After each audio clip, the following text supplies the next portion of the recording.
Assalamualaikum warahmatullahi wabarakatuh. Saudara-saudariku, berjumpa kembali dalam kajian Aqsa Al-Quran Sunnah Solution. Hari ini Alhamdulillah kita telah masuki hari keempat bulan Al-Muharram tahun 1443 Hijrah. Semoga kita semua senantiasa dirahmati, diberkahi, dilindungi dan diberikan taufik oleh Allah Subhanahu wa taala untuk memperbaiki hari-hari kita, aktivitas kita sehingga lebih baik, lebih mulia dibandingkan dengan aktivitas yang telah kita lalui. Kembali pada hari ini kita akan mengaji, meneruskan masih di pembahasan Quran surah kedua Al-Baqarah di ayat ke-25. Alhamdulillah di periode yang lalu kita telah berikan pengantar di awal ayat ini, bahkan telah kita sampaikan beberapa penjelasan tafsir dari kalimat-kalimat pembuka di ayat ke-25 ini yang terkait berkelindan dengan ayat-ayat sebelumnya. Seperti disampaikan bahwa di ayat-ayat sebelumnya Allah Subhanahu wa taala memberikan klasifikasi golongan hamba-hamba Allah, golongan manusia yang utamanya terdiri dari 3 golongan utama. Saya mohon izin untuk kembali kita mengevaluasi diri pada diri kami pribadi dan kita semua untuk melihat setiap hari, setiap waktu, atau setidaknya setiap Jumat, di mana kita dalam 3 posisi yang telah Allah sampaikan di dalam pembuka surah Al-Baqarah itu. Ada kalangan orang-orang beriman yang mendapatkan hidayah Allah Subhanahu wa taala sehingga dengan itu hidup mereka berada dalam naungan petunjuk Allah dan cenderung mendapatkan kebahagiaan dan kesuksesan dalam setiap aktivitas yang dijalani. Ulaika ala hudam min rabbihim wa ulaika humul muflihun. Mereka disebut oleh Allah dengan orang-orang takwa dan memiliki ciri-ciri gemar meningkatkan ketaatan kepada Allah Subhanahu wa taala. Alladzina yu'minuna bil ghaib wa yuqimuna as-shalah wa mimma razaqnahum yunfiqun. Mereka membuktikan keimanan mereka dengan konsisten menunaikan sholat dan terus meningkatkan sholat mereka baik dari segi kuantitas ataupun kualitasnya. Kuantitas berusaha melengkapi ibadah yang fardu dengan tambahan-tambahan yang sunnah, mulai rawatibnya atau mutlaknya atau yang mengiringi sekiranya ada momentum untuk menunaikan sholatnya dengan baik.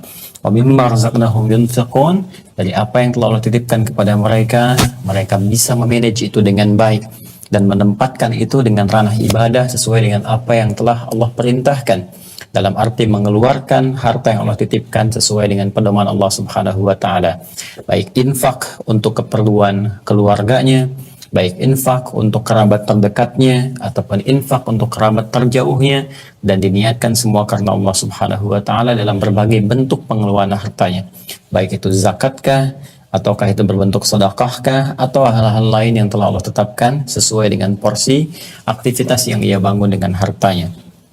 Kemudian walladzina yu'minuna bima unzila ilaik, yaitu orang-orang yang senantiasa berinteraksi, yakin dengan apa yang diturunkan oleh Allah Subhanahu wa taala kepada Nabi Muhammad sallallahu alaihi wasallam, yaitu Al-Qur'an. Maka ia mencoba berinteraksi dengan Al-Qur'an setiap hari, setiap waktu, setiap saat. Dia membangun interaksi yang baik dengan Al-Qur'an, baik dari segi bacaan dalam 1 hari, 2 hari, 3 hari, sepekan, ataupun sebulan. Berapa banyak interaksi kita dengan Al-Quran, minimal bacaan kita. Ya, kalau kita tidak berbicara berapa kali khatam, minimal berapa halaman kita baca, berapa ayat kita baca, apa tujuan jangka panjang atau target-target kita dengan Al-Quran. Kemudian yang kedua adalah interaksi berupa tilawah, yaitu bagaimana kita mencoba mengimplementasikan nilai-nilai Al-Quran dalam kehidupan dengan mengeluarkan kurikulum Al-Quran sesuai dengan peta atau jalan di hidup kita. Kita kaji ayatnya, kita keluarkan. Kalau kita mau belajar secara tematik, ya sesuai keperluan kita. Anda profesinya apa? Apakah seorang dokter? Maka keluarkan ayat-ayat tentang kedokteran atau kesehatan. Anda misalnya di birokrasi, di diplomasi, keluarkan ayat-ayat terkait dengan bimbingan di birokrasi, diplomasi. Anda pebisnis, keluarkan ayat-ayat yang terkait dengan bimbingan bisnis, demikian seterusnya. Ya, baik. Atau misalnya kita mencoba untuk menghadirkan ayat-ayat pokok yang terkait dengan aspek kehidupan kita, baik itu tentang tauhid misalnya, ayat-ayat yang menguatkan keyakinan kita untuk lebih dekat dengan Allah Subhanahu wa taala, surah-surah pendek yang kita bisa bacakan dalam sholat, kita mulai pahami tafsirnya sehingga merasakan kekhusyuan dalam sholat kita. Dan pada puncaknya adalah kita mencoba menghafalkan Al-Quran ini, dan dengan itu akan ada keberkahan lebih yang Allah tanamkan dalam jiwa kita semampu kita sampai kita kembali pada Allah Subhanahu wa taala. Kemudian walladzina min qablik, ya, walladzina yu'minuna bima unzila ilaika wa ma unzila min qablik, dan juga meyakini bahwa ada kitab-kitab yang diturunkan sebelum Al-Quran kepada nabi-nabi sebelum Nabi Muhammad SAW, yang itu semua dikisahkan dalam Al-Quran. Kita meyakini ini menunjukkan bahwa risalah nabi-nabi yang pernah disampaikan oleh Allah kepada mereka sampai Nabi Muhammad SAW, risalahnya menuju satu Tuhan yang sama, menuju pada satu akidah yang sama yang tidak berubah, yaitu Islam. Jadi akidahnya sama, Islam, dan pokok bermuamalahnya mungkin itu yang berbeda sesuai dengan zamannya, tapi tuntunannya bersumber dari Allah Subhanahu wa taala. Dan ini yang menunjukkan bahwa serta menguatkan Nabi Muhammad SAW membawa risalah pelengkap, penutup yang melengkapi risalah-risalah nabi-nabi sebelumnya yang telah Allah utus sesuai dengan kaumnya masing-masing. Kemudian dengan itu semua mereka mencoba untuk memetakan dan menata aktivitas mereka untuk menyongsong kehidupan akhirat yang lebih kekal. Wabil akhiratihum yuqinun, dan mereka merasa bahwa dunia ini sementara, kita pasti akan berpulang, dan ditampakkan di hadapan kita sekarang hampir setiap waktu, setiap saat. Ya, kita mendengar, kita melihat, kita bahkan menyaksikan ada orang-orang yang ditampilkan di hadapan kita, diperdengarkan di telinga kita kembali kepada Allah Subhanahu wa taala. Lewat pengeras di masjid, ambulan yang terdengar, berita yang kita lihat, kita tonton, kita saksikan, betapa, mohon maaf, bukan sekedar angka-angka statistik kematian, tapi pengingat yang lebih kuat kepada diri kita bahwa boleh jadi kita pun akan kembali dalam waktu yang dekat, ataupun boleh jadi dalam waktu yang Allah tentukan tentunya, dan kita harus mempersiapkannya. Karena itulah teman-teman sekalian, orang-orang ini yang bisa meningkatkan kesolehan mereka kepada Allah, menjaga diri mereka supaya berinteraksi dengan baik, meyakini bahwa kehidupan dunia sementara, suatu saat akan berpulang. Orang-orang ini pasti akan dibimbing, kata Allah, oleh Allah Subhanahu wa taala, sehingga hidupnya cenderung lebih bahagia, lebih terukur, lebih jelas visi kehidupannya, dan sukses dalam mengemban amanah hidup sampai kembali kepada Allah Subhanahu wa taala. Golongan kedua, golongan orang-orang yang ingkar, mengingkari ini semua. Dia tidak yakin dengan Allah, dia tidak beriman, ya, memilih jalan hidup yang berbeda, tidak mau sholat, tidak juga masuk dalam konteks berinfak, tidak berinteraksi dengan Al-Quran, bahkan ada yang tidak meyakini dengan akhirat, hanya berkeyakinan bahwa kehidupan ini yang sekarang yang sedang dijalani, ya, besok lusa itu sesuatu yang belum pasti dalam keyakinan mereka. Maka itu pilihan, dan pada akhirnya semua akan mempertanggungjawabkan apa yang ia yakini dan apa yang telah ia lakukan. Ya, karena itulah saking sayangnya Allah tetap diberikan petunjuk, hidayah, bahkan burhan, pembuktian yang nyata. Ada yang diperdengarkan lewat telinga, kesaksian, kemudian kadang-kadang datang lewat mimpi, kadang datang lewat fenomena alam, untuk memberikan petunjuk kepada kita semua bahwa keyakinan itu keliru. Cara pandang itu salah, tidak tepat. Apa belum cukup ditunjukkan kepada Anda kisah tentang Firaun yang bahkan Anda sendiri meyakininya? Kisahnya sangat viral, dibuktikan secara ilmiah, Anda meyakini itu, ya, bahkan Allah jelaskan bagaimana sikapnya, dan Anda memahami itu, ditenggelamkan seperti apa, ditampakkan bagaimana. Nah, kalau dengan seperti itu belum punya keyakinan juga, maka tunjukkan dengan cara apa lagi Allah mesti meyakinkan Anda untuk kembali kepada jalan yang benar. Yang golongan ketiga, ada orang-orang munafik, di lisannya mengatakan beriman, tapi perilakunya tidak mencerminkan itu semua, jauh dari tuntunan. Mengatakan dirinya muslim, di KTP-nya adalah seorang muslim, tapi lisannya justru mencela keyakinannya sebagai seorang muslim. Menjauh dari Al-Quran, membantah isi-isi Al-Quran, menyalahi petunjuk Al-Quran, mengingkari hadis-hadis Nabi SAW. Perilakunya menunjukkan sebuah kecenderungan yang bergeser atau paradoks dengan keyakinan yang dibangun. Nah, sampai detik ini berada di golongan mana kita semua? Dari semua itu, sampai dengan ayat ke-20, Allah menunjukkan 3 klasifikasi ini.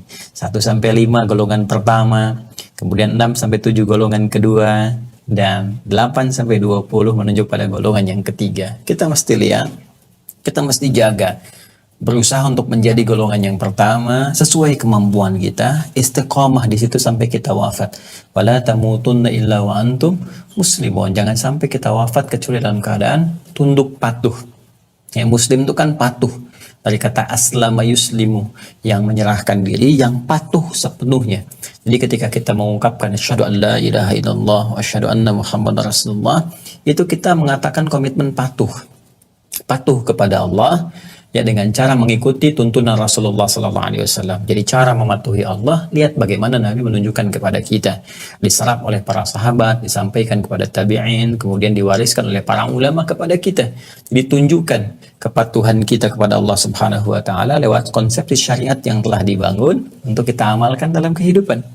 Karena itulah teman-teman sekalian, sampai detik ini saya, Anda, kita semua, kita mencoba untuk melihat diri kita lebih jauh. Ya, mengevaluasi diri, melihat nampaknya ini suasana yang sangat bagus dalam tanda petik ya, untuk kita lebih banyak menilai diri, berevaluasi, muhasabah, bertobat, dibandingkan kita lebih banyak menunjuk atau melihat orang lain. Ya, boleh jadi masa-masa itu semakin dekat, usia semakin mendekatkan kita kepada ajal kita, dan di situ cara terbaik untuk kita menyiapkan diri sebelum kembali kepada Allah Subhanahu wa taala. Ya, hati-hati. Banyak sekali setiap masa godaannya semakin kuat, ya, bila tidak mengajak seseorang menjadi munafik dengan penyakit nifak, ya, boleh jadi nggak suka dengan agama, kok tiba-tiba mencela agama sendiri gitu kan, dan sebagainya. Atau boleh jadi ingkar, mengingkari baik dengan cara yang halus ataupun dengan cara yang frontal. Dan alangkah baiknya kita saling mendoakan dibandingkan dengan saling mencela, saling memprovokasi atau menghadirkan perselisihan. Kita saling mendoakan kepada kebaikan sehingga jalan hidup kita lebih tertata dengan baik. Kemudian Allah tunjukkan bukti bagaimana kekuasaan Allah dibangun sehingga mengajak semua hamba itu untuk kembali ke taatan, ya, taat kepada Allah Subhanahu wa taala. Di ayat ke-21 Allah tegaskan kepada semua manusia supaya kembali, ya, kepada jalan yang benar, supaya tetap menuhankan Allah sesuai dengan komitmen yang dibangun saat mulai dalam kandungan ibundanya usia 4 bulan itu. Quran surah ke-7 di ayat 172 itu. Wa idz akhadha rabbuka min bani adama min zuhurihim dzurriyyatahum wa asyhadahum ala anfusihim alastu birabbikum qalu bala syahidna. Ya, semua mengatakan kami bersyahadat, kami bersaksi ya Allah, kami menuhankan Engkau. Semua berkomitmen untuk menyembah Allah Subhanahu wa taala.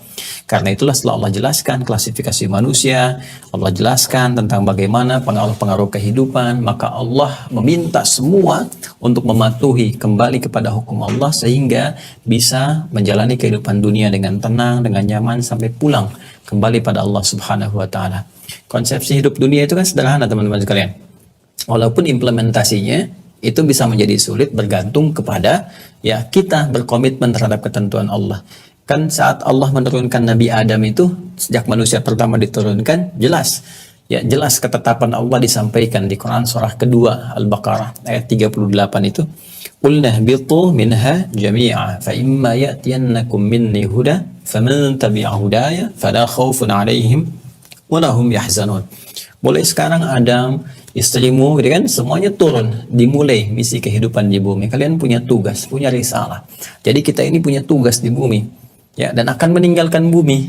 Ya, kematian itu kan kita meninggalkan, dunia ini kita tinggalkan. Makanya diumumkan kan, bahkan baik dituliskan, media cetak, elektronik, bisa diumumkan, atau bahkan sampai di masjid telah meninggal dunia. Artinya meninggalkan dunia kan. Dan disadarkan di pendengaran kita hampir setiap hari bahwa kita tidak abadi di sini. Kita akan pulang. Ya, karena kita tidak abadi, artinya kita sedang membawa misi, sedang bertugas. Ya, mesti sadar ini. Ya, mesti sadar bahwa kita akan pulang dan kita akan kembali kepada Allah Subhanahu wa taala. Karena itulah meninggal dunia. Nah, yang paling menarik saat berada di dunia ini, konsepsi yang dibangun dalam aktivitas kehidupan kita oleh Allah tegas disampaikan. Kalian itu di dunia itu hidupnya, kata Allah, nih ikuti jalur ini, maka saya jamin fala khaufun 'alaihim wa lahum yahzanun. Kalian tidak akan pernah merasa gelisah, merasa galau dan bersedih hati. Ya, jadi lawannya apa? Lawan gelisah kan tenang. Ya kan? Lawan sedih kan senang. Jadi sebetulnya konsepsi kehidupan dunia itu menyenangkan dan menenangkan. Syaratnya adalah mengikuti ketentuan Allah. Faman tabi'a hudai, aku berikan di petunjuk supaya kalian tenang, nyaman hidup, nyaman beraktivitas, senang. dalam setiap passion yang mungkin kita pilih dalam berkehidupan di muka bumi ini. Tenang, nyaman, diberi kekuatan untuk menghadapi setan. Ini ayatnya, ini petunjuknya, ini amalannya.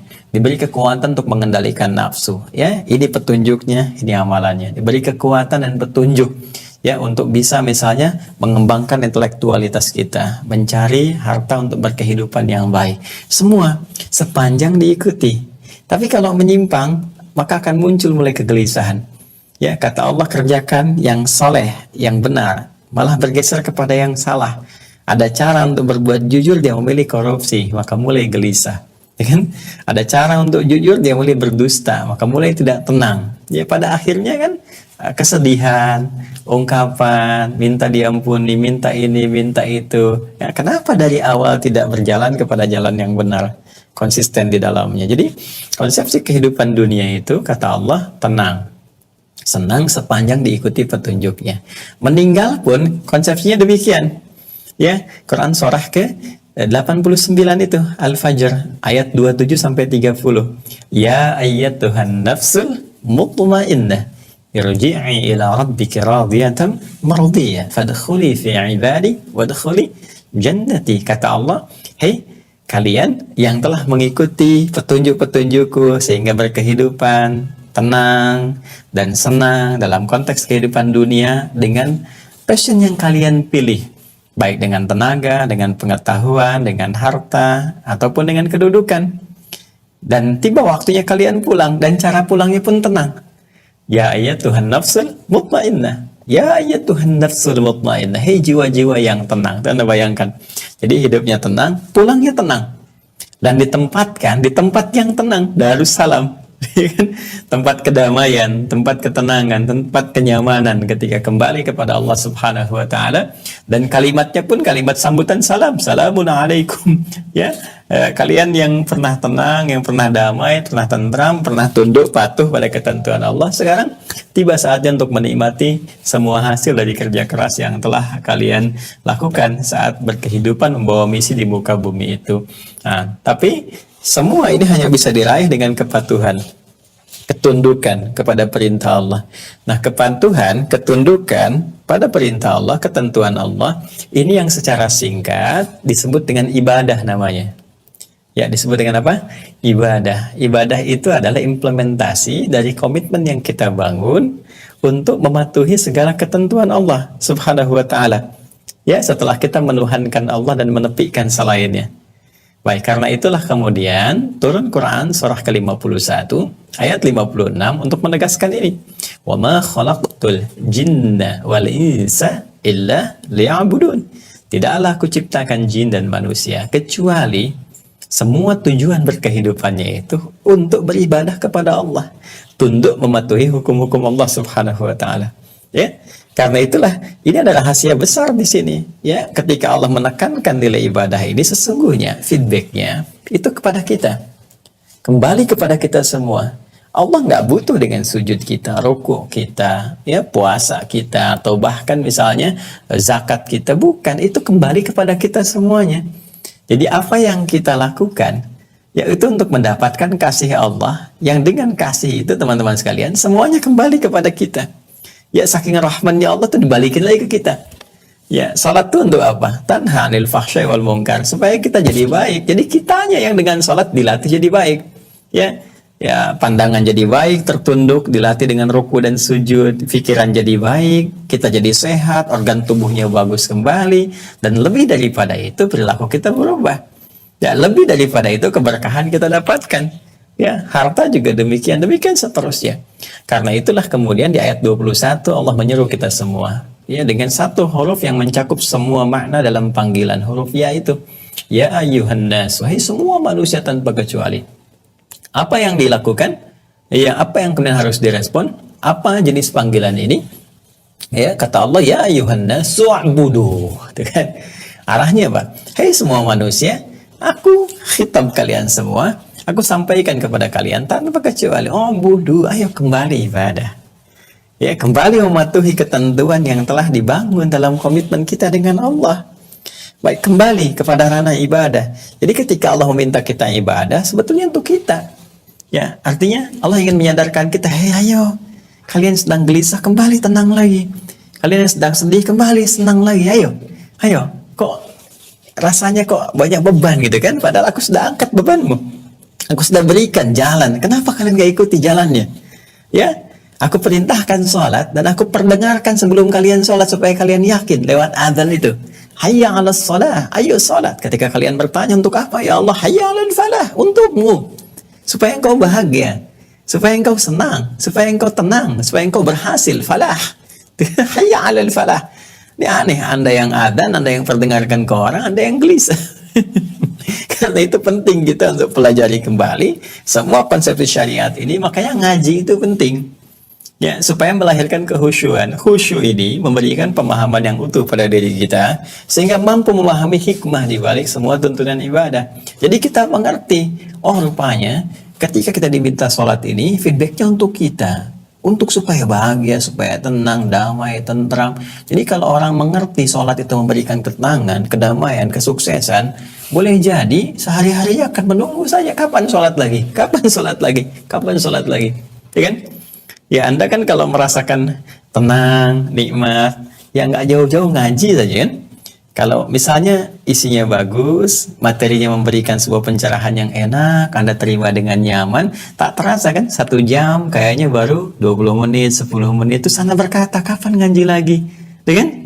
Nah sekarang dengan manusia saja, Anda bisa mendapatkan hal-hal yang tadi Anda rasakan. Kenapa dengan Allah yang menciptakan manusia, kerinduan itu menjadi berkurang? Seharusnya meningkat. Makanya orang-orang dulu itu yang sukses. Ya, saya gambarkan bagaimana seorang Utsman bin Affan radhiyallahu taala anhu, Abdurrahman bin Auf radhiyallahu taala anhu, Tamim ad-Dari radhiyallahu taala anhu. Itu kan sukses-sukses. Hartanya banyak, melimpah, triliunan lah kalau kita konversikan ke ukuran sekarang gitu kan. Tapi kebahagiaan mereka itu bukan saat mendapatkan peningkatan omset atau asetnya, tapi saat mampu mereka bercengkrama untuk ibadah kepada Allah. Ya, makanya tiap malam tuh nggak pernah tinggal tahajud karena menikmati itu, dan mereka merasakan bagaimana hasil dari ibadah itu melahirkan apa yang Allah janjikan untuk mereka. Dan semua sama konsepnya sampai dengan saat ini. Artinya boleh jadi bukan hartanya yang sulit, bukan ilmunya yang tidak mudah didapat, cuman kitanya yang kurang dekat dengan Allah, kita yang kurang meningkatkan ibadah. Nah, jadi kalau Allah sudah terangkan ayatnya, tunjukkan hasilnya, diberikan kisahnya, dan kita yakini kebenaran kisahnya, viral sampai hari ini, dibuktikan secara ilmiah, maka seharusnya semua bukti itu memberikan keyakinan kepada kita untuk bisa menunaikan ibadah-ibadah dimaksudkan semampu kita, lebih baik dari apa yang pernah kita lakukan, dan lihat hasilnya. فَإِذَا فَرَغْتَ فَانصَبْ إِلَىٰ رَبِّكَ Faraghat. Maka Allah menyuruh kita semua, ya ayyuhan nasu ubudu rabbakum alladzi khalaqakum walladzina min qablikum la'allakum tattaqun. Orang-orang dulu juga begitu aku ciptakan supaya takwa meningkat, supaya bagus, ya kan? Nah, supaya dengan itu semua kalian merasakan kenikmatan dan kedekatan dengan Allah Subhanahu wa taala. Ya Allah telah memberikan semua kebutuhan kita, kenyamanan kita, alladzi ja'ala lakumul arda firasya was samaa'a binaa'a, bahkan menjadikan bumi yang kita nikmati saat ini, ya kita bisa tenang, nyaman, tidur enak. Siapa yang menciptakan semua? Kalau digoyang dikit aja gunung batu kan udah resah tuh. Siapa yang menstabilkan itu? Ya, langit tuh nggak ada tiangnya. Siapa yang menstabilkan itu semua?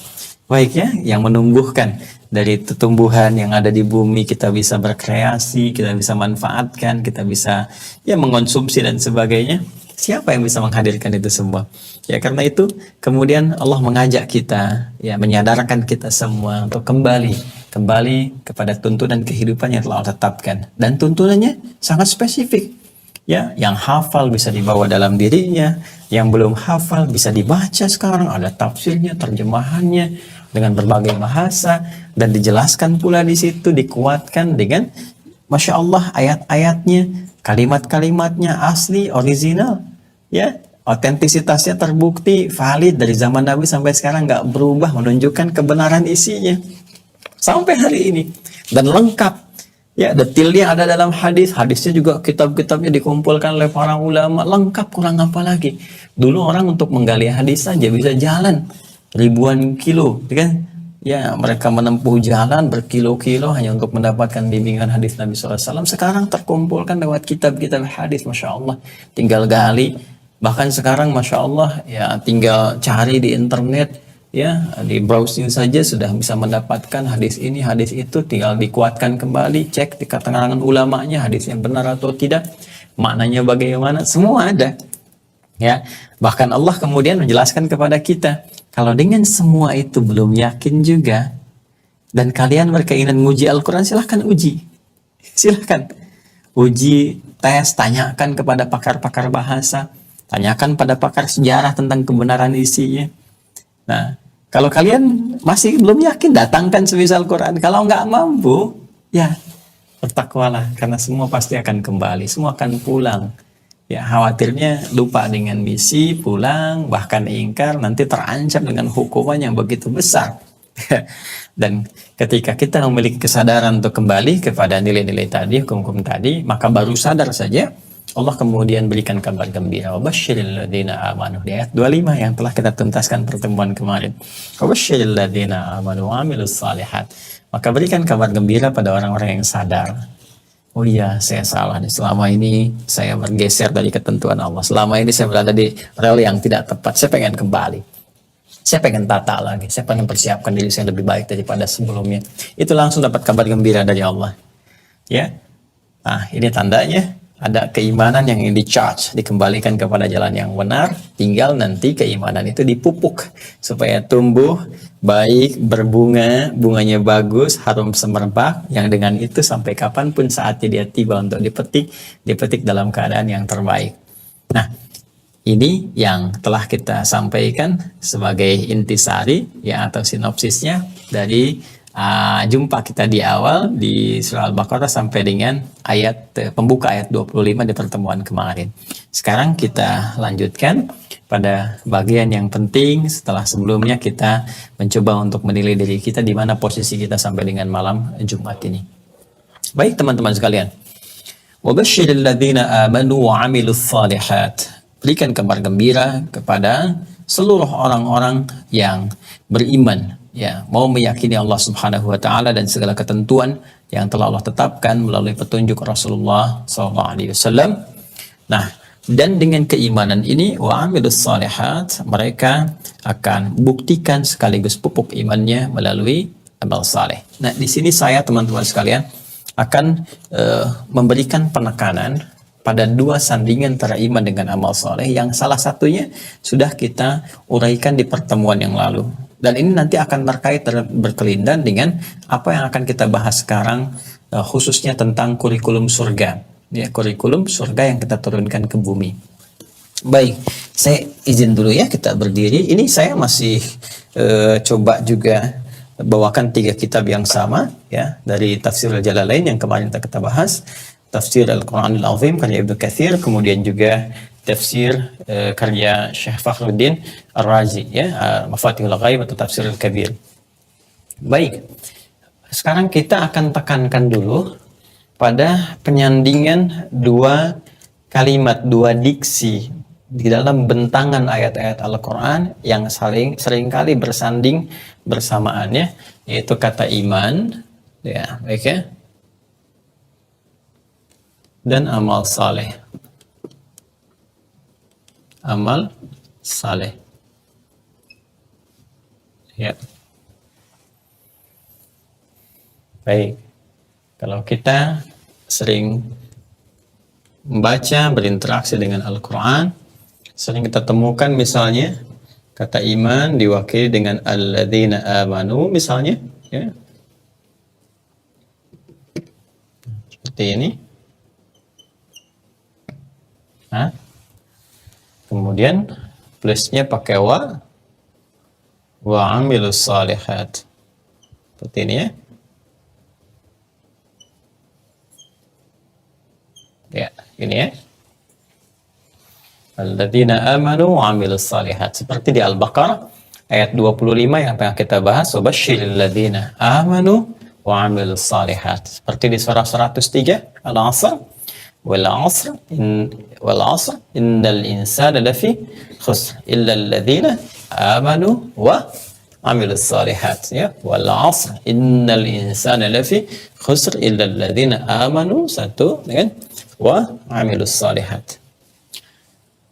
Kadang-kadang bentuknya bentuk progresif, progresif yang minta terus ditingkatkan, tingkatkan. Biasanya berbentuk fi'il mudhari. Yang pernah saya ajarkan pendahulunya atau yang disisipkan di awalannya itu menggunakan satu di antara 4 huruf, hamzah, nun, ya, ta, disingkat dengan anita, ya kan? Misalnya di Al-Baqarah di ayat 3, yu'minun ada ya-nya, ya. Alladzina yu'minuna. Nah, seperti ini ya. Yu'minun, kan? Nah, ini bisa pakai amanu, ya, bentuknya ini bentuk fi'il madhi, past tense, ya. Kemudian yu'minun itu progresif di sini. Bisa juga berbentuk kata benda, mu'minun, ya, qad aflahal mu'minun misalnya. Quran surah ke-23 ayat pertama seperti ini. Ini kalimat-kalimat iman. Dan seringkali sandingannya dengan amal saleh. Baik langsung kalimatnya, amilus salihat dalam bentuk general, umum, ataupun detilnya. Detil. Ya, detil turunan amal salehnya, bentuknya seperti apa. Jadi kalau Anda bertanya, beramal salehnya bagaimana? Maka dirinci oleh Al-Quran. Kan? Seperti ini, ya alladzina amanu misalnya, ya nanti turun rinciannya, kutiba alaikumusiyam, puasa, ya kan? Nanti kutiba, ya, alaikumusiyam. Nah, ini detailnya. Satu misalnya puasa, ya. Nah, bisa jadi misalnya yu'minun juga sama. Alladzina yu'minuna bil ghaib wa yuqimunas shalah, ya kan? Shalah. Wa mimma razaqnahum yunfiqun, ya, dan seterusnya. Qad aflahal mu'minun alladzina hum fi salatihim khashi'un, ya kan? Fi salatihim khashi'un. Demikian seterusnya. Nah, jadi biasanya setelah ada kata iman itu seringkali diiringi dengan amal saleh. Baik itu bentuk general umumnya atau detilnya yang meminta kita untuk bisa merinci detil ini dan berusaha semampu kita meningkatkan amal itu untuk kita tunaikan dalam kehidupan. Nah, di pertemuan yang lalu saya menegaskan satu di antara 2 fungsi penyandingan ini. Jadi ketika ini disandingkan, pada umumnya ingin menekankan 2 hal yang sangat utama, ya. Yang pertama adalah tentang pembuktian iman. Pembuktian iman, ya. Jadi ketika seseorang mengatakan saya beriman, saya yakin tanpa ragu kepada Allah Subhanahu wa taala, kepada setiap ketentuannya yang dibawa ditunjukkan oleh Rasulullah Muhammad SAW. Saya katakan asyhadu an la ilaha illallah wa asyhadu anna Muhammadan Rasulullah. Baik, buktinya apa? Buktinya apa? Maka pembuktian keimanan itu akan ditunjukkan oleh amal soleh. Ini pembuktiannya. Jadi kalau ada orang-orang yang mengatakan dirinya beriman, maka ciri imannya itu bisa dilihat dalam pembuktiannya bagaimana dia beramal soleh.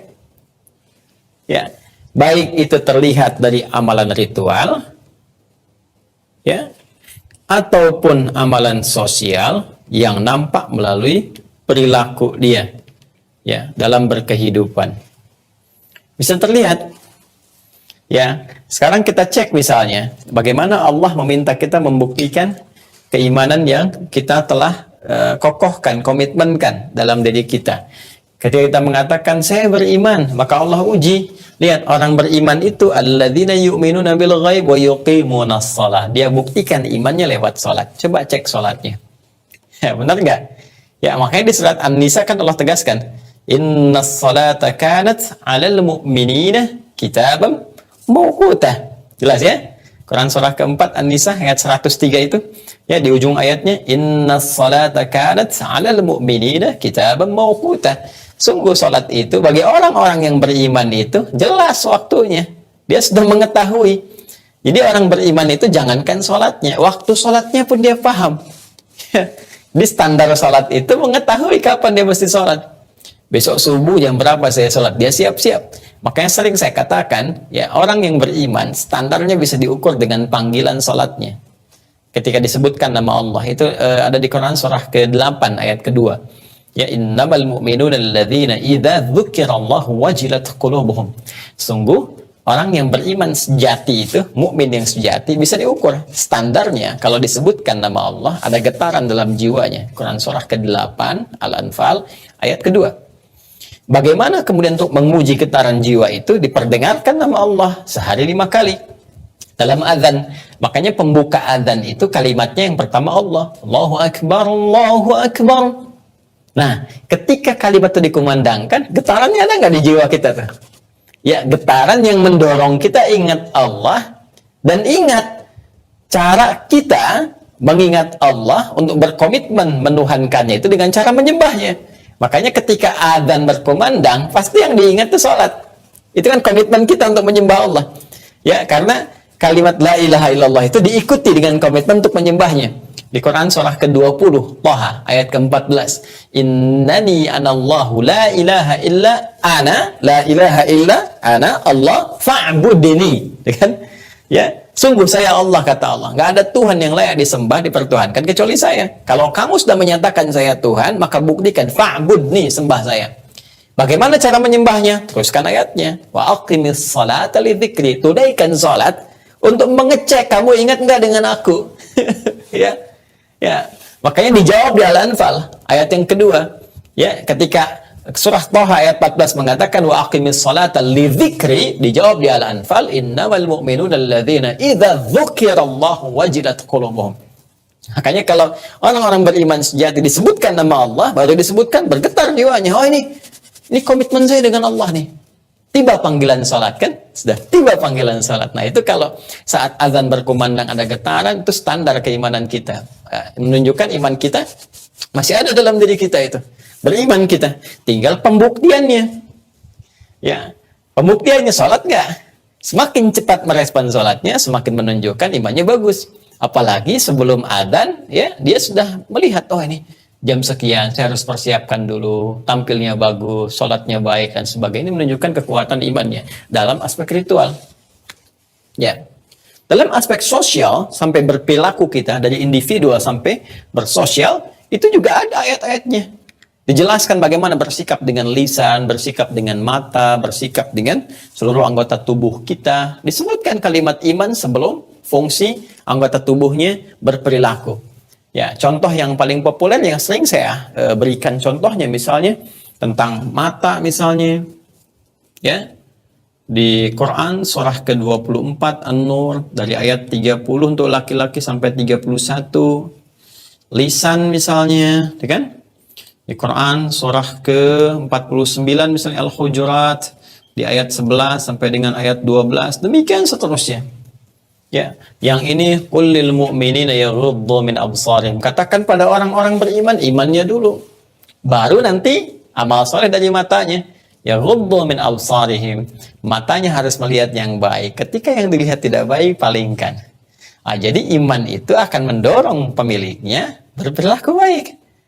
Jadi mustahil korupsi itu karena melihat yang nggak baik aja udah dipalingkan. Ya. Oh, mungkin Ustadz matanya berpaling tapi tangannya begini. Tidak, karena ada ayat tangan juga yang memberikan sial kepada tangan untuk berperilaku baik. Ada ayat lisan juga dibuka dengan kalimat iman loh. Ya ayyuhalladzina amanu la yaskhar qaumin qaum la yaghtab ba'dukum ba'd. Hei orang-orang beriman, iman dulu tuh. La yaskhar qaumin qaum. Jangan saling mencela, ya, jangan bikin hoax, jangan bergosip dan sebagainya. Ini teman-teman sekalian. Jadi ini pembuktian iman. Maka saya sering katakan, cukup manusia beriman dengan benar, pasti jadi orang baik, damai, tentram. Ya, ini bagian pertama. Dan ini kemarin sudah saya detailkan, kan? Nah, yang kedua, ini yang ingin saya tegaskan di pertemuan kita saat ini. Penyandingan iman dengan amal soleh, teman-teman sekalian. Kenapa seringkali amal soleh disertakan lewat iman? Selain menjadi pembuktian iman, dia juga bisa menjadi penguat iman. Standar penguatan iman atau parameter ya, kekuatan iman. Jadi kalau yang pertama pembuktian, yang kedua ini menunjuk kepada kekuatan iman seseorang. Ya, kalau Anda sering ukur tensi kan, di tensi itu lemah, ya, apakah sedang tinggi tekanannya atau lemah atau stabil, kan? Ya, cek cek cek cek cek cek cek nih rendah nih, cek cek cek cek cek cek cek nih tinggi nih, cek cek cek cek cek cek normal nih, standar, gitu kan. Nah, iman juga begitu, bukan cuma fisiknya.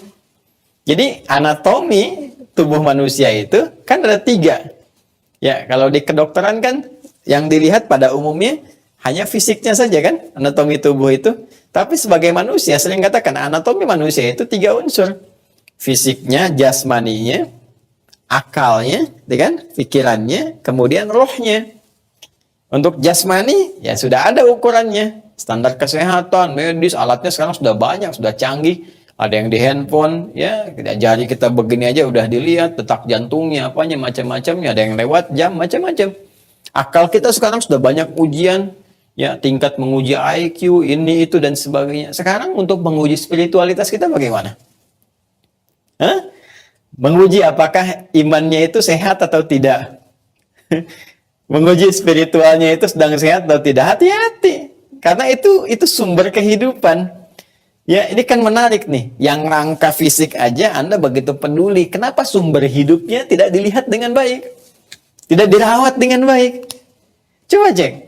Ini fisik berdarah nih, tergores, wah, sampai Anda tutup luka, ini sebagainya. Tapi sumber hidup kita, yang di situ sebetulnya kita berkehidupan dan akan memberikan sinyal, bimbingan kepada tubuh, bahkan akal untuk mengambil tindakan dan bersikap, itu kalau nggak dirawat, itu yang bahaya. Saya tanya pada Anda, ya, kalau ada orang iri itu di tubuh bagian luar, di fisik, di akal, atau di hati, di sumber spiritual. Ya, saya belum pernah dengar tuh dia matanya kena penyakit iri, telinganya kena dengki, ya kan?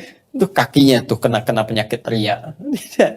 Pasti semua dari sumber dari sini kan, dari hati kan?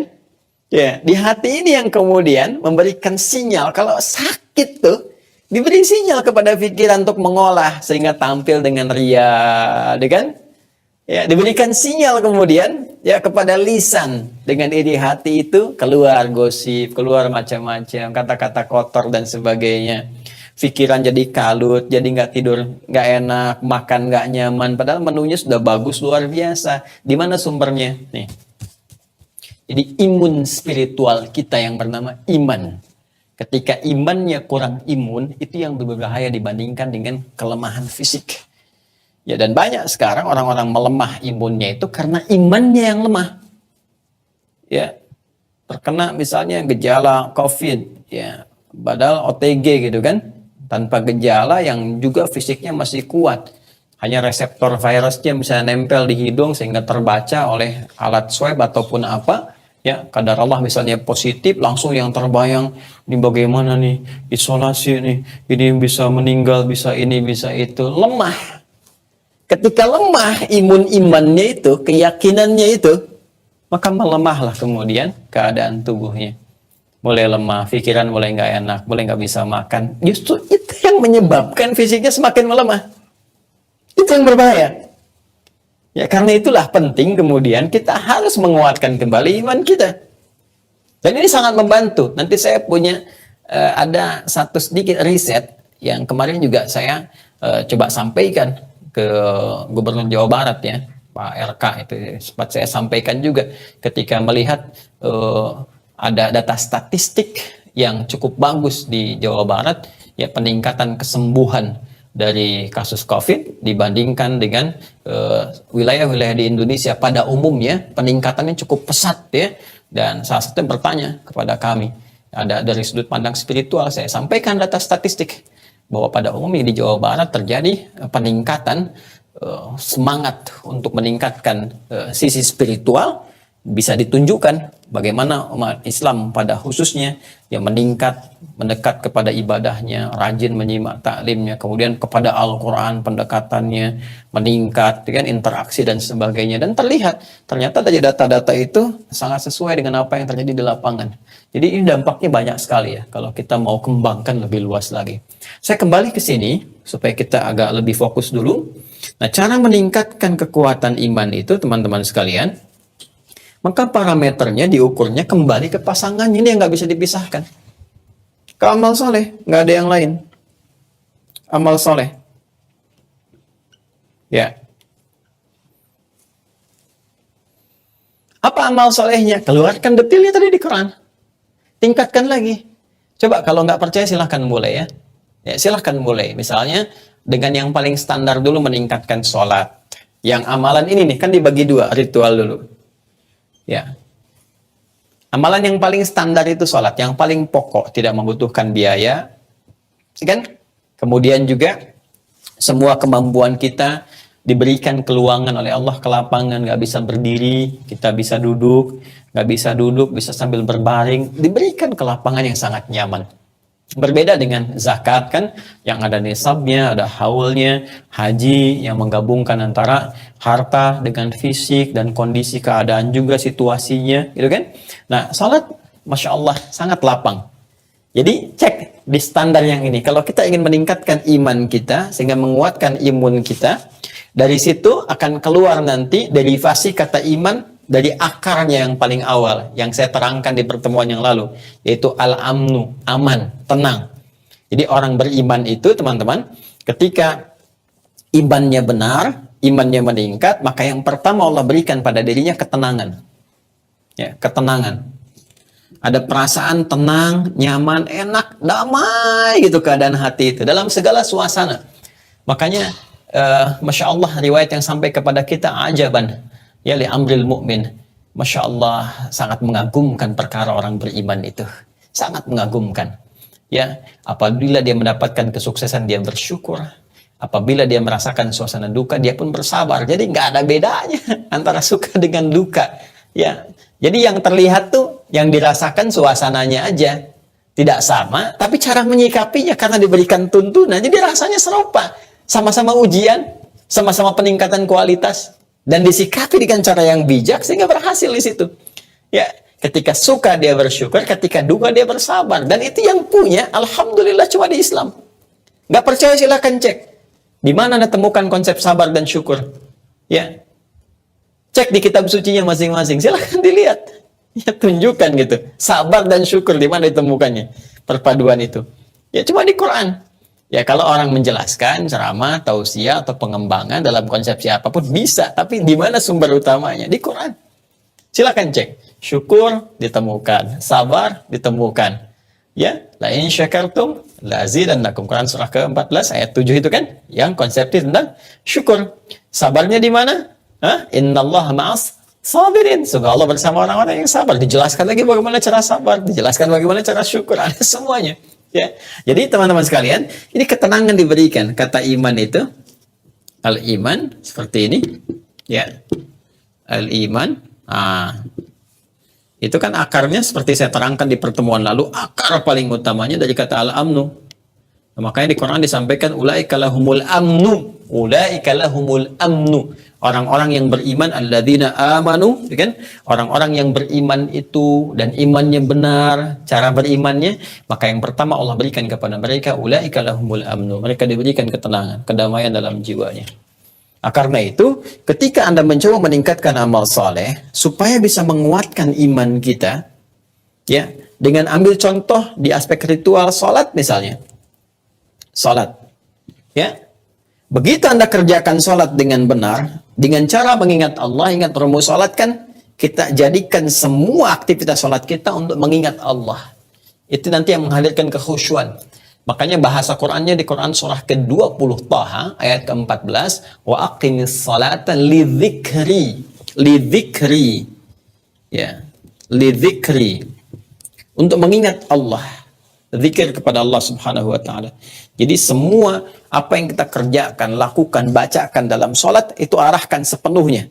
Ya, sepenuhnya arahkan untuk mengingat Allah subhanahu wa ta'ala. Begitu kita baca, kita sadari bacaan kita maknanya, kembalikan, ingat kepada Allah. Nah itu, kalau Anda kerjakan dengan benar, zikrun, ya, sholat ini untuk mengingat Allah secara benar, Allah berikan ketenangan. Makanya orang sholat yang benar, sholatnya beda. Ya, itu yang dikuatkan, ditegaskan di Quran surah ke-13 ayat ke-28. Ala bidzikrillahi tatma'innul qulub. Ya. Yakinkan pada dirimu, pada jiwamu, jika zikirmu benar kepada Allah Subhanahu wa taala, maka dampaknya kepada hati itu akan tenang. Tuh. Ya, ayat Quran tuh indah kalau kita ngajinya itu. Ya, Masya Allah. Ngajinya total gitu kan, dilihat ini kemana, korelasinya, ayatnya kemana, saling menafsirkan satu dengan yang lainnya. Tuh lihat. Diminta menguatkan iman. Dengan menguatkan iman tuh kita akan tenang. Ya, cara menguatkannya pertama aspek ritual, tunaikan sholat. Sholat itu fungsinya mengingat Allah sebagai zikir kepada Allah. Fungsi zikir itu menenangkan hati. Jadi semua terkorelasi. Nanti setelah hati tenang, ada kenyamanan dalam hati, al-insyirah itu, maka ketenangan itu akan membimbing kita beraktivitas, berikhtiar. Dan ketenangan itu yang menghadirkan petunjuk Allah datang. Makanya orang tenang itu cenderung bijak. Karena bisa menata semua pola-pola tindakan yang akan dia lakukan. Bertuturnya pun terasa. Ya, terasa lebih terstruktur, lebih rapi, lebih baik. Tindakannya lebih terukur. Karena dia punya peta-peta, pola-pola. Apa yang harus dia siapkan sebelum dia bertindak. Itu yang tenang. Ya, oke, sering saya katakan jiwa yang tenang melahirkan ibadah yang cemerlang. Jiwa yang tenang melahirkan kreativitas yang cemerlang. Jadi penting menjaga ketenangan jiwa itu. Ini. Ya, konsepsinya ini. Sehingga tenang berkehidupan, tenang pulang dan kembali kepada tempat yang menenangkan. Ya. Nah, ada juga nanti kita bisa melihat parameter kekuatan iman selain dari sisi ritual, juga ke sisi ini, sosial. Bagaimana kita berperilaku secara individual dalam konteks lingkungan komunal, maka disebut dengan konteks interaksi sosial kita. Ya, dalam bertutur kata, kan? Dalam melangkah, ya, dalam menyimak dan segala hal itu bisa kelihatan tingkat kekuatan iman kita. Tadi terkorelasi antara ritual dengan sosial ini terkorelasi. Ya, seperti tadi kita kerjakan sholat. Ya, dalam konteks ibadah ritual. Apa kaitan sholat ini dalam konsepsi hubungan ibadah sosial kita? Maka dijelaskan di Quran surah ke-29 ayat ke-45. Ya, utlu ma uhiya ilaika minal kitab wa aqimis shalah. Salat. Apa dampaknya kepada kegiatan sosial? Innas salata tanha 'anil fahsya wal munkar. Ya, baca, pahami apa yang diwahyukan kepada Rasulullah SAW. Ya, kemudian setelah bacaan itu diketahui, bimbingan diketahui, tunaikan sholat. Dan sholat itu, diantara manfaatnya, tanha 'anil fahsya'i wal munkar. Mengajak engkau, membimbing engkau, menjadi orang baik, orang soleh. Ini, amalnya soleh, pasti orangnya soleh. Bukan pada namanya ya. Walaupun nama Anda Muhammad Iman Amal Soleh misalnya. Tapi kalau ini tidak dilakukan konsepsinya nggak dapat juga. Ya, nggak dapat juga. Ya, tapi kalau Anda punya nama misalnya Muhammad Joni Cepi Suneo misalnya kan, ya tapi tindakannya bagus. Ya, sholatnya bagus, ritualnya bagus, latihannya bagus. Ya, insya Allah akan muncul. Ya, tanha 'anil fahsya'i wal munkar, menjadi orang baik, dan ciri kebaikan itu terbebas dari dua sumber keburukan. Kan lawan baik itu buruk ya. Kalau kita bisa menepikan buruknya, baik yang muncul kan? Ya, dan buruk itu sumbernya cuma dua, kalau bukan fahsya, munkar. Seperti yang sering saya sampaikan. Fahsya dorongan dari syahwat, pornografi, porno aksi, zina, prostitusi, dan sebagainya. Turunannya itu fahsya. LGBT, ya, dan seterusnya. Kemudian mungkar, keburukan yang diingkari oleh hati kita. Ya, bentuknya ya bisa lewat lisan, kata-kata yang kotor, mohon maaf sekali ya, dari tangan ada yang mencuri, korupsi, merampok, membunuh dan sebagainya, bikin hoax, itu mungkar. Ya, maka kalau kita kaitkan dengan ini, orang-orang yang imannya kuat bisa dilihat juga dari sisi perilakunya dalam bersosial. Bisa lewat lisannya, tadi kembali ke Quran surah ke-49 ayat 11, ya ayyuhalladzina amanu la yaskhar qaumin min qaum, tidak saling mencela. Ya ayyuhalladzina amanu, hai orang-orang beriman, la yaghtab ba'dukum ba'dha, itu kan? Jangan saling bergosip, jangan bikin hoax dan sebagainya, tidak mencuri dan seterusnya, pokoknya jadi orang baik lah. Nah, jadi fungsi penyandingan para iman dengan amal soleh itu bukan sekedar menghadirkan sebuah kata, sebuah kalimat, sebuah jaminan, tapi juga implementasi dari komitmen yang kita bangun. Setelah kita beriman, maka buktikan keimanan kita dengan menunaikan amal soleh. Baik secara ritual ataupun dampak ibadah ritual kepada aspek kegiatan sosial kita. Pun demikian, penting bagi kita untuk bisa mengukur kekuatan iman kita setiap waktu. Karena ini yang menentukan bagaimana kita bersikap, baik hubungan kita dengan Allah ataupun secara sosial dengan makhluk. Maka disinilah kemudian kita berlatih dengan amal soleh. Jadi, satu, pembuktian iman. Kedua adalah ukuran penguat iman. Dan yang paling menarik, teman-teman sekalian, ternyata iman dan amal soleh ini, kalau benar kita buktikan, benar kita tingkatkan dan kuat dia, maka ini pun ternyata jaminan kesuksesan bagi setiap hamba. Jaminan kesuksesan. Ini sudah ya, kalau yang kira-kira belum dirangkum, nanti bisa review ya, kembali ke keterangan sebelumnya. Jadi ini saya hapus dulu, boleh ya? Nah, ini sementara kita sedang menata tempat dulu, disesuaikan supaya lebih mudah. Kurang lebih ada 3 pekan disesuaikan. Jadi nanti kalau sudah cukup baik, kita kembali kepada alat sentuh yang kemarin ya, supaya lebih memudahkan dan teman-teman bisa download langsung. Jadi saya hapus dulu ini. Bismillah. Baik. Nah, inilah ya, itu tinta itu seperti dosa. Jadi kalau dosanya terlalu banyak, terlalu lekat, nah ini ngapusnya pun harus ekstra. Tobatnya mesti ekstra gitu ya. Mesti menguatkan niat kita dulu ya. Kemudian memberikan tekanan yang kuat pada jiwa kita, pada fisik kita untuk menghapuskan dosa-dosa yang pernah kita lakukan dengan cara beribadah dan tobat kepada Allah. Persis seperti menghapus. Masya Allah. Nulis sendiri, nerangkan sendiri, ngapus sendiri, ya Masya Allah. Yang penting berkah. Anda itu tinggal nonton saja, tinggal nyimak saja. Ya, kalau dengan semua itu belum semangat ngamalkan, ya tunjukkan pada saya dengan cara apa lagi. Saya mesti berbagi dengan kita semua. Minimal doakan ya. Mudah-mudahan saya juga konsisten, dibebaskan dari sifat-sifat buruk, sifat ria, sifat sum'ah, sifat-sifat tidak ikhlas, dan semoga Allah mengampuni dosa kami, dan mudah-mudahan Allah berikan keadaan yang baik untuk kita semua. Insyaallah. Mohon maafkan saya kalau kurang berkenan ya. Kadang-kadang bercanda itu penting, tapi pada tempat yang baik. Ya. Ada 150 canda Nabi Sallallahu Alaihi Wasallam yang kada dihimpun ya oleh sementara ulama. Satu waktu kita nanti akan bisa belajar dari itu semua. Baik, ternyata ini penyandingan 2 kata ini, iman dan amal soleh, selain menjadi pembuktian iman, fungsi amal solehnya, kemudian parameter kekuatan iman bagi amal solehnya, penyandingan kedua ini juga lebih daripada itu memberikan jaminan kesuksesan, Masya Allah, dan ini yang dahsyat nih, kebahagiaan bagi setiap hamba. Jadi ternyata iman dan amal soleh itu konsepsinya yang paling utama, manfaat yang paling besar dari itu semua adalah Allah menjamin dengan itu semua. Setiap orang kalau benar imannya, benar dia beramal soleh, dan istiqamah di situ, lurus itu kan, benar dia lakukan, itu dijamin oleh Allah di 3 dimensi kehidupan, di dunianya, di alam kuburnya, sampai di akhiratnya, diberikan kesuksesan dan kebahagiaan. Jadi kuncinya, kalau pengen sukses, pengen bahagia, yang real, yang sejati, bukan yang semu, bukan yang fata morgana, yang betul-betul kita rasakan kenikmatannya.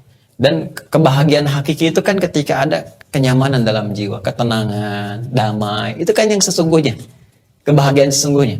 Ya Anda banyak uang kalau gelisah kan gak enak, ya kan? Makanya seringkali saya tanyakan pada sementara orang, pada sebagian orang, Anda pilih mana coba ya? Kaya tapi gelisah, atau miskin tapi tenang? Dan tidak ada pilihan ketiga, gak usah maksa. Kaya tapi gelisah atau miskin tapi tenang. Ya, pada akhirnya ketenangan itu yang menentukan kan, tidak ingin dipisahkan. Ya, kaya tapi kekayaan itu tidak menenangkan. Banyak orang berlari dan tidak sedikit yang mengakhiri dirinya karena tidak tahu jalan. Ya, waliyadzubillah. Ya kan? Banyak orang-orang stres, ya bukan karena tidak punya apa-apa, ada juga yang kelebihan sesuatu dan membuat dia tidak tenang. Ya, saya juga kadang-kadang suka merenung ya, apa yang mau diinginkan orang-orang? Sudah kaya, sudah kedudukan tinggi, masih korupsi juga. Ya, masih ada yang menipu juga. Ya, apa? Saya kadang-kadang kasihan juga ya. Apa tiap hari yang difikirkan itu? Ya, dari bangun tidur sampai tidur lagi, jangan-jangan dalam tidur pun masih ngonsep juga gitu. Lalu bagaimana menikmati hidupnya? Tapi tidak semuanya, banyak juga orang-orang yang mendapatkan ketenangan, kenyamanan dalam kehidupannya. Ya, tapi yang hakiki kan tidak. Tiga kan? Yang hakiki itu tiga. Ya, mungkin mbak dunia merasakan kayak enak, tapi alam kubur belum tentu. Ya, akhirat belum tentu. Baik ya? Nah, ini yang paling real itu dunia, alam kubur sampai dengan ke akhirat. Jadi tenang dunia hidup, ya fala khaufun alaihim walahum yahzanun. Mau meninggal juga enak, ya ya Tuhan nafsul mutmainnah. Ketika pulang pun assalamun alaikum, ya bima sabartum, selamat Anda telah bekerja dengan baik, sabar, dan silahkan nikmati tempat ketenangan dan kedamaian yang telah disiapkan. Nah, teman-teman sekalian, jaminan ini langsung ditegaskan oleh Allah dengan huruf taukid, huruf penguat. Ya, kalau di awal kata, baik di Al-Quran, ataupun di hadis, ataupun dengan standar pembicaraan kita, itu menggunakan kalimatnya inna. Tapi kalau ada di tengah-tengah dan menyambung pada sebelumnya, maka harakatnya dari kasrah pindah ke fathah, jadi anna. Jelas ya? Nah, jadi misalnya inna, gini ya, tidak ada anna. Itu dua-duanya punya fungsi yang sama, huruf taukid. Ya, taukid. Inna dan anna. Harfun nasbin wa taukidin tansibul isma wa tarfa'ul khabara mabniyun 'alal fathi la mahalla lahu minal i'rabi. Nah, itu di ilmu i'rabnya. Ya. Inna atau anna, sekali lagi, harfun nasbin wa taukidin tansibul isma wa tarfa'ul khabara mabniyun 'alal fathi la mahalla lahu minal i'rabi. Ya. Jadi inna itu dan anna, inna dan anna, kan? Yang pendek ya. Pendek. Kalau inna itu beda lagi, anna beda lagi, nanti bersambung dengan nahnu yang disingkat dengan na, jadi panjang. Yang seperti ini yang pendek, harfu nasbin wa taukidin. Nasab, huruf nasab kalau secara harakat setelah ini, ya kalau ada kalimat setelah inna atau anna, itu harakatnya mesti nasab. Kalau tunggal dia fathah, kalau jama dia kasrah, ya kan? Pada umumnya demikian. Nah, lebih daripada itu, maknanya nasab secara fikih lughahnya, filsafat bahasanya adalah nasab itu menancapkan sesuatu dengan kuat tanpa goyah. Ketika orang mengatakan nasabar rajulu asahu 'alal ardi, seorang menancapkan tongkatnya di tanah, kan? Dengan kuat, nggak goyah, begitu dicantapkan tuh nggak goyah gitu, kuat. Itu nasab namanya. Nasab, ya. Jadi kalau ada satu kalimat dibuka dengan inna, diawali dengan inna atau anna, teman-teman sekalian, maka informasi akan disampaikan dari pembukaan dengan huruf ini adalah informasi yang dimintakan kepada penerimanya atau mukhatab, ya, untuk bisa menancapkan pada dirinya dengan kuat tanpa goyah. Kalau bahasa kita, yakin tanpa goyah. Ya, jadi kalau ada informasi disampaikan di Al-Quran dengan inna atau anna, itu artinya tancapkan informasi itu dalam hatimu dengan kuat. Jangan goyah. Nah, ini menunjukkan kalau dalam uslub gaya bahasa Arab, kalau ada kalimat dikuatkan, dibuka dengan inna atau anna, ini menunjukkan sementara orang kadang-kadang ragu, apa iya sih ya? Benar nggak ya gitu kan? Mungkin nggak ya? Nah, itu dibuka dengan kata itu untuk menguatkan pada diri kita. Hei, tidak ada celah untuk ragu. Tidak ada celah untuk menyoal. Tancapkan sepanjang kamu iman. Iman itu yakin tanpa ragu. Maka tancapkan dengan kuat informasi ini, jangan pernah ragu. Kemudian wataukidin, kuatkan. Ya, setelah ditancapkan, kuatkan. Jangan pernah ada satu pun celah dibuka bagi setan untuk bisa menggoyahkan itu. Sehingga ketika kita goyah, keluar kita dari relnya. Ya, rumah itu kan kalau nggak kokoh pondasinya, nggak menancap dengan kuat, digoyang dikit kan hancur. Ya kan?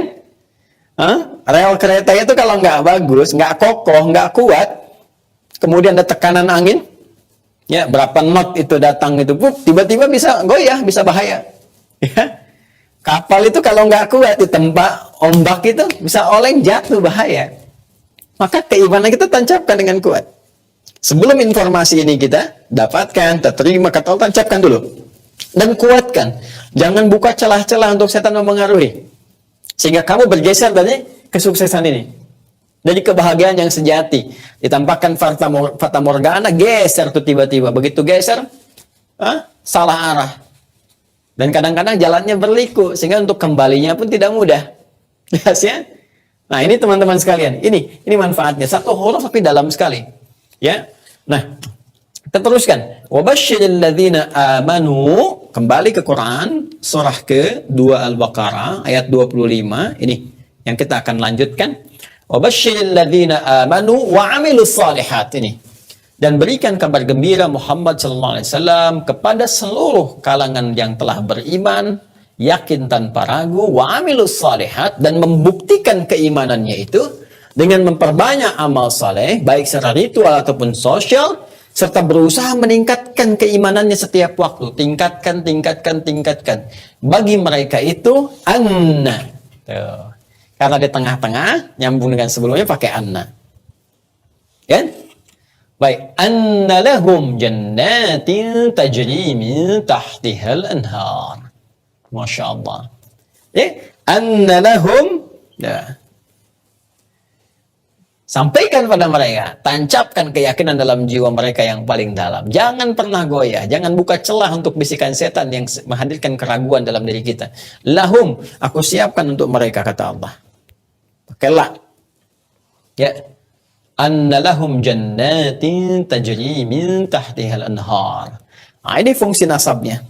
Apa yang akan dikuatkan dalam diri kita? Ini harfun nasbin wa taukidin. Apa yang nasab di sini? Jannatin. Jannatin tajri min tahtihal anhar. Saya kasih kotak ini dulu. Ini kan bentuk jama dari kata jannatun. Nah, ini kan? Nah. Ini teman-teman sekalian. Ini bentuk tunggalnya jannah. Satu, bi anna lahumul jannah, ya. Ini bentuk tunggal. Kalau yang ini jannatin bentuk jamak. Tadi saya katakan nasab kalau dalam gramatikal standar belajar harakat, kalau ada huruf inna atau anna, maka ciri nasabnya fathah. Kalau tanpa alif lam, jannatan. Ada alif lam, kalau alif lam muncul maka tanwinnya hilang. Jannata. Kalau dijamakkan begini bentuk jamak, maka berpindah harakatnya dari fathah ke kasrah, kembali ke sini. Ya. Makanya karena Quran itu sempurna, seluruh diksinya, grammarnya, bahkan grammar itu terambil dari kaidah Al-Quran, maka sempurna. Begitu bentuknya jamak, annalahum jannatin. Ya, jannatin tajri min tahtihal anhar. Sungguh, kata Allah, telah disiapkan bagi mereka itu tanpa ragu sedikit pun, jannatin tajri min tahtihal anhar. Puncak kesuksesan dan kebahagiaan bagi mereka yang saking bahagianya, suksesnya, indahnya, Masya Allah. Bahkan dalam konteks akhiratnya pun. Nah, ini langsung puncak akhirat yang Allah berikan. Jadi kalau Anda ingin sukses, pada akhirnya kan semua ingin melihat puncaknya kan. Ya, puncak karir kan. Mau di apapun. Ya, di bisnis pengen posisi yang tinggi puncaknya. Yang kuliah pengen IPK sempurna 4 semuanya gitu kan. Yang di militer pengen jadi panglima. Ya kan? Di kepolisian pengen jadi Kapolri tertingginya. Ya, dalam konteks diplomasi Menlu. Ya, di birokrasi kok atasnya sampai tingkat tertinggi misalnya presiden dan sebagainya. Ya, pada akhirnya puncaknya kan. Dan puncak kehidupan yang hakiki itu kan akhirat. Akhirat. Ya. Puncak kehidupan yang hakiki apa? Akhirat. Makanya di surah Ad-Duha dikatakan walal akhiratu khairul laka minal ula. Ya kan? Dan kehidupan akhirat itu lebih baik daripada yang pertama, itu dunia. Karena abadi sifatnya. Kalau dunia kan sepuncak-puncaknya kita dapatkan, ditinggalkan, meninggal kan? Kalau sudah meninggal nggak dirasakan lagi, akhirat nggak ada meninggal lagi. Makanya kalau di akhirat itu bekal dunianya kita bagus, masuk surga dengan rahmat Allah, ya bagus, maka abadi, bahagianya abadi, kayaknya abadi. Kalau kaya akhirat kaya nggak meninggal, nggak ada meninggal lagi. Ya, tapi lawannya, mohon maaf, kalau fakir pun fakir terus, dan fakir itu nggak ada meninggal lagi. Ya, kalau dihukum di neraka ya kufur misalnya kan, masuk neraka, waliyadzubillah. Ya udah di situ aja, nggak keluar, nggak ada meninggal lagi. Kalau disiksa sampai gimana ya? Ya hancur dihidupkan lagi, hancur dihidupkan lagi. Kullama najat juluduhum badalnahum juludan ghairaha liyadzuqul adzab, di Quran surah keempat ayat 56. Ya innal ladzina kafaru bi ayatina sawfa nuslihim nara kullama nadijat juluduhum badalnahum juludan ghairaha liyadzuqul adzab. Orang-orang yang selalu ingkar pada ketentuan Allah, diajak kembali nggak mau, balik marah, mencela, menyoal, macam-macam, sampai dia meninggal dalam keadaan kufur, maka dia nggak punya bekal. Yang ada hanya rekaman-rekaman keburukannya. Ya sama, di dunia kan begitu, kalau nggak punya bekal baik, ada rekaman-rekaman keburukan, jadi proses kan untuk membersihkan keburukannya itu. Masuk lapas dulu misalnya, kan? Ya, kalau di akhirat kan pengadilan akhirat adil semuanya. Di dunianya kan bisa macam-macam. Bisa terjadi. Bisa yang baik jadi salah, yang salah benar salah, atau yang salah jadi benar, macam-macam. Di akhirat gak bisa begitu, CCTV-nya lebih kuat. Ya, makanya ketika masuk pengadilan akhirat, yang baik pasti bukti kebaikannya lengkap, yang jelek akan lengkap. Nah, kalau jelek selamanya. Dan nggak bisa keluar lagi. Di situ terus panjang kufur kalau nggak ada iman dalam dirinya. Ya, setelah dibakar, dihanguskan, tumbuhkan kulit baru supaya terasa lagi dan seterusnya.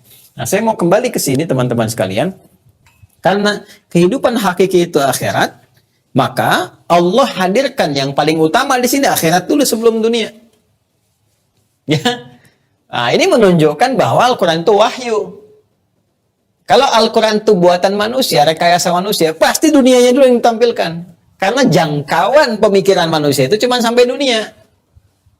Ya, jadi kalau ada tuduhan Muhammad SAW itu bukan nabi, bukan rasul, ya hanya merekayasa kitab aja diajarkan pada orang-orang. Kalau seperti itu, pasti jangkauan pemikiran nabi sebagai manusia akan tertuang di Al-Quran dan cara pandangnya kemanusiaan yang dekat aja.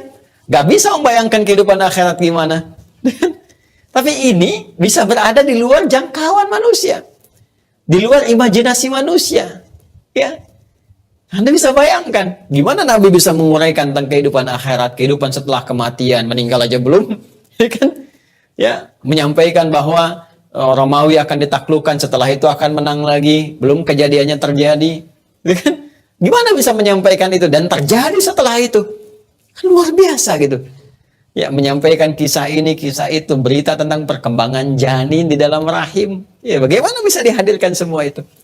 Nah, maka kembali ke sini konsepsinya, ketika Allah ingin memuliakan semua hamba dengan puncak kesuksesan dan kebahagiaan, maka Allah dahulukan kehidupan abadi itu akhirat. Ja'annalahum jannatin tajri min tahtihal anhar. Maka kami siapkan bagi mereka beragam surga. Karena bentuknya jamak, ya kita jamakkan beragam. Beragam. Ya. Hasil kesuksesan dan kebahagiaan mereka. Nah, di sini kata jannah ini ya untuk mendapatkan padanan yang bisa kita kuatkan pada jiwa kita, maka digambarkan, diterjemahkan ya kepada kita dengan nama surga. Surga, beragam surga, aneka surga. Ya. Yang bisa ditinggali sesuai dengan, nah kembali ke sini amal solehnya. Masya Allah. Jannatin tajri min tahtihal anhar yang mala ainun ra'at wala udhunun sami'at wala khatara ala qalbi bashar. Karena ini akhirat, bukan konteks dunia, maka tempat ini nggak pernah dilihat manusia sebelumnya dalam konteks kita, kehidupan kita sekarang. Ya, kemudian wala udhunun sami'at, dan apapun yang diceritakan kepada kita oleh manusia, ya bukan digambarkan oleh Allah kepada kita oleh manusia, nggak seperti itu gambarannya, ya kan? Ya.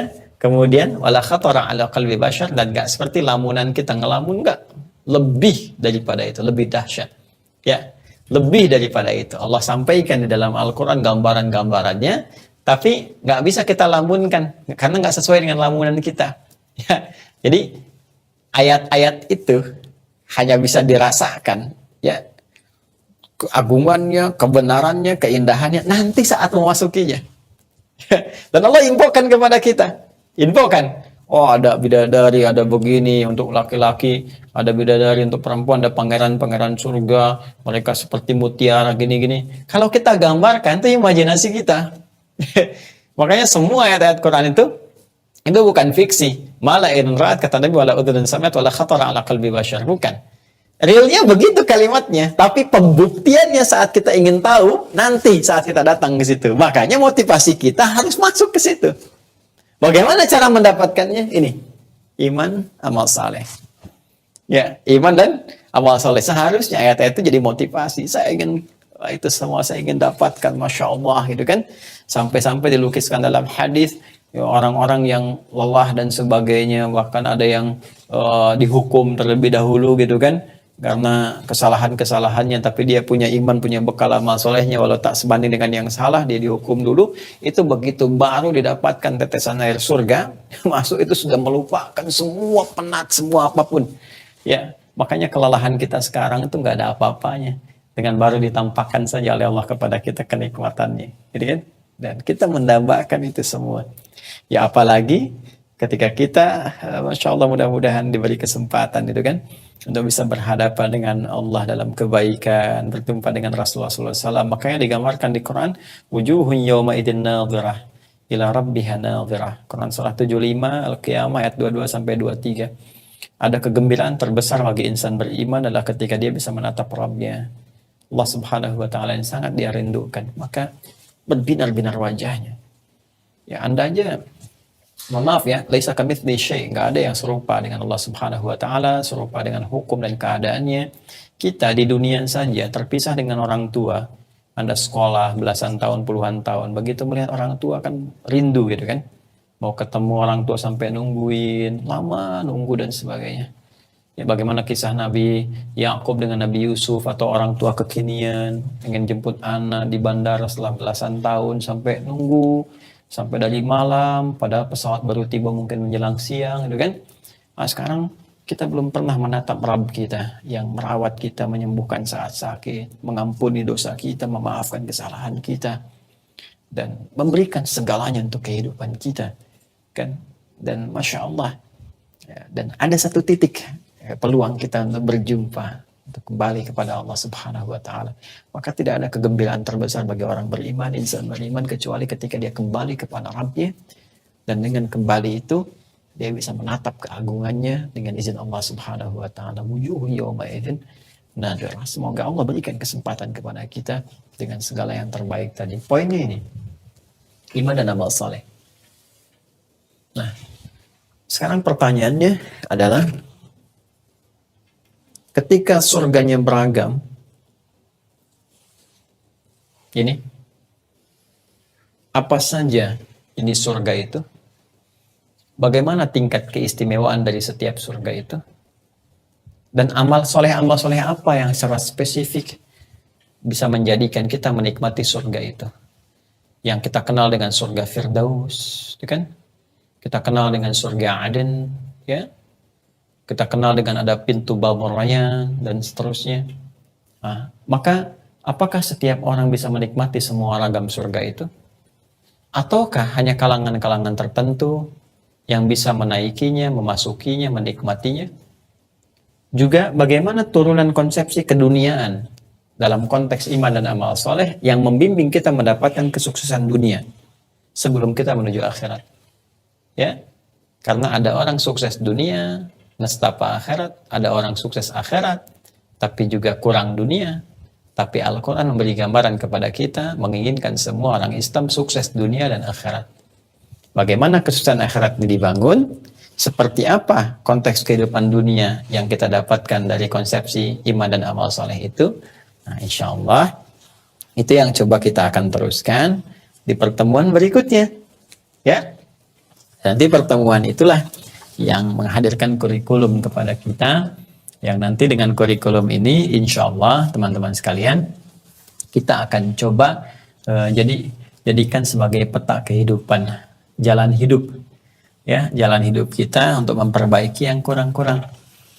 Jadi kalau kadang-kadang kita merenung begini ya, kita belajar tuh sampai puluhan tahun gitu, pada apa yang belum tentu kita butuhkan. Kenapa kita tidak mempelajari dengan baik apa yang kita sangat perlukan dan kita kerjakan setiap hari? Saya coba cek, saya, Anda, kita semua. Belajar dari kecil kan? Belajar A, belajar B, belajar C, belajar D, dan sebagainya. Saya ingin tanyakan dari semua pelajaran itu, jadi kebutuhan harian kita nggak? Kan? Jadi semua itu mungkin ada yang kita dapatkan, kan? Beberapa bagian yang mungkin duniawi, materi, dan sebagainya. Tapi poin terbesarnya, apakah semua yang kita lakukan itu menopang kebutuhan harian kita yang kita perlukan dan menjadi bekal terbaik sampai kita meninggal, sampai pulang kepada Allah? Nah, nampaknya kita penting renungkan kembali, apa sih yang kita butuhkan dari dunia ini, mau jadi apa sih, passionnya apa yang mau dipilih. Kenapa kita nggak konsentrasi saja ke titik itu, satu titik itu, ya? Kemudian yang paling menarik, jadikan titik ini sebagai bekal kita untuk kembali juga kepada Allah.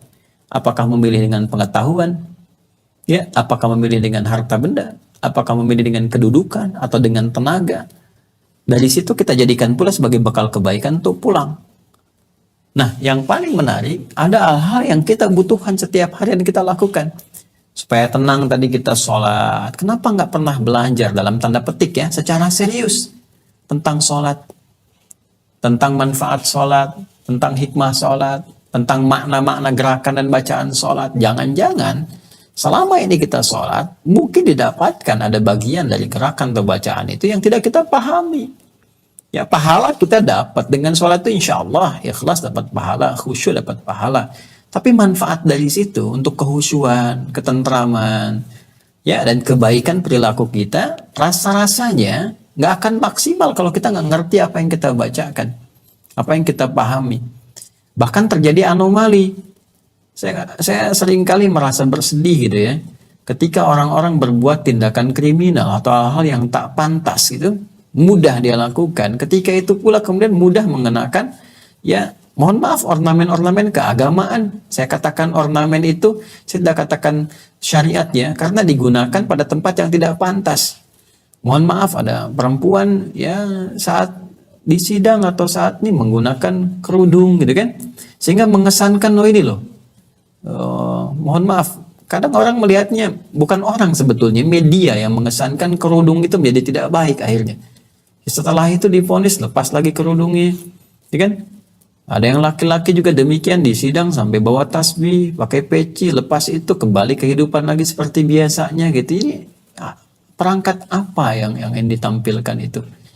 Ya, tapi juga kita bersyukur tidak sedikit orang-orang mendapatkan hidayah, mendapatkan kebaikan, dan kita semua mencoba mengoreksi diri kita pribadi juga. Ya, kita menyesalkan tapi juga mengoreksi diri kita sehingga berjalan dengan baik untuk keseluruhannya, dan setidaknya mendoakan boleh jadi hidayah datang dari berbagai sisi untuk mengingatkan pada diri kita. Ya, itu jalan terbaik yang mungkin bisa kita lakukan. Teman-teman sekalian, alhamdulillah sudah berpindah kita ke tahun yang baru 1443 Hijrah, harus punya resolusi baru juga untuk berhijrah kepada keadaan yang lebih baik, lebih mulia, karena suatu saat kita pasti akan kembali kepada Allah Subhanahu wa taala. Itu highlight yang penting untuk kita tanamkan pada jiwa kita. Kemudian alhamdulillah di waktu yang dekat juga kita akan mendapati di hari kemerdekaan Negara Kesatuan Republik Indonesia 17 Agustus ya. Alhamdulillah, semoga ini jadi pengingat untuk kita semua. Ini saya selalu sertakan bendera merah putih untuk mengingatkan perjuangan orang tua kita di masa lalu. Ya, bagaimana ini untuk merdeka ini, Allahu Akbar itu ya, berjuang. Merah itu tanda bagaimana berjuang dengan darah, keringat, air mata, ya, dengan syahid bagi orang-orang beriman. Nyawa gitu kan dikorbankan, putih diantara gambarnya dengan kain kafan. Bagaimana pengorbanan itu ya menghadirkan banyak keringat, darah, air mata, pengorbanan. sampai kembali kepada Allah Subhanahu wa taala, dan kita diingatkan bahkan dengan makamnya kita sebut dengan ya taman makam pahlawan dan sebagainya gitu ya. Dan sebetulnya ini juga menjadi pengingat pada kita untuk menjaga perjuangan itu. Ya, merdeka yang sesungguhnya. Saya sangat meminta kepada kita semua untuk menjaga nikmat yang Allah berikan kepada kita ini. Ini kenikmatan atas berkat rahmat Allah Subhanahu wa taala, dan dengan didorongkan oleh keinginan luhur berkat rahmat Allah Subhanahu wa taala. Maka jaga pengorbanan mereka, jaga pengorbanan para pahlawan kita semua. Ya, jaga pengorbanan darah mereka, kain kafan mereka dan sebagainya. Ya, setidaknya kita menghormati perjuangan mereka dengan menjaga nilai-nilai kebaikan di bumi pertiwi ini, negara kesatuan Republik Indonesia. Maka kita harus merdeka dengan sesungguhnya. Ya, yang terdekat ini saya kira kita harus bersatu, merdeka dari Covid, merdeka dari tekanan-tekanan ekonomi, tekanan-tekanan politik, tekanan-tekanan kehidupan, untuk bisa lulus dari semua ujian ini dan menjadi negara yang makmur, yang besar, yang insya Allah sebagai muslim kita niatkan sebagai ibadah kepada Allah Subhanahu wa taala sampai kita berpulang. Saya kira untuk sementara itu yang disampaikan, ya semoga senantiasa dalam rahmat Allah Subhanahu wa taala. Terima kasih atas segala perhatiannya. Kita mohon doa terbaik kepada Allah, semoga berkah Allah selalu bersama kita semua. Allahumma taqabbal minna innaka antas sami'un alim wa tub alaina innaka antat tawwabur rahim. اللهم ربنا اجعلنا من أهل القرآن واجعل القرآن صاحبا لنا في الدنيا وشفيعا لنا في الآخرة يا أرحم الراحمين. ربنا آتنا في الدنيا حسنة وفي الآخرة حسنة وقنا عذاب النار. وصلى الله على سيدنا محمد وعلى آله وصحبه أجمعين وآخر دعوانا أن الحمد لله رب العالمين. Sebelum saya akhiri dengan salam, saya terkhusus menghimbau dan mengajak kepada saudara-saudariku, terutama saudara-saudariku semuslim setanah air, untuk mendoakan ayahanda kita Kiai Haji Miftahul Akhyar yang kita ketahui bersama, beliau Ketua Umum Majelis Ulama Indonesia, mengalami satu musibah kecelakaan. Semoga ayahanda senantiasa disehatkan oleh Allah Subhanahu wa taala, dijaga berkah ilmunya, dan mudah-mudahan lahir juga generasi kadar-kadar yang terbaik untuk mewarisi keilmuan para ulama kita di masa depan. Demikian, subhanakallahumma bihamdika nasyhadu an la ilaha illa anta nastaghfiruka wa natubu ilaik. Assalamualaikum warahmatullahi wabarakatuh.